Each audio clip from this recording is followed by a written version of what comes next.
Now, actor-turned-politician Kamal Haasan has reacted to the Ladakh face-off. He has, in fact, warned the government against continuing to emotionally manipulate the people over the Ladakh standoff. He says that the government needs to divulge what exactly happened at the Galwan Valley. We need to know what's being done to control China's belligerence at the border.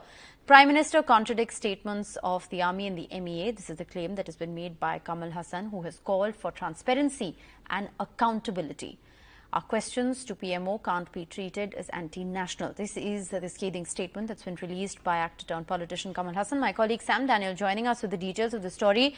Sam's scathing letter there that has, scathing statement rather, that's been issued by actor Kamal Haasan. That's right. Kamal Haasan is asking some tough questions. Basically, he wants the government to come clean on the question of what exactly happened at Galwan when following the death of 20 Indian soldiers there. And he says these questions, what he calls as pertinent questions, cannot be termed as anti-national, and that the government is duty-bound to explain this. And he's also raising questions like what is being done to control China's belligerence, as Kamal Haasan calls it, along the border. And also, he alleges that the Prime Minister's statement, the Army's statement, and the statement coming from the External Affairs Ministry all contradict, and there's the need for clarity on this.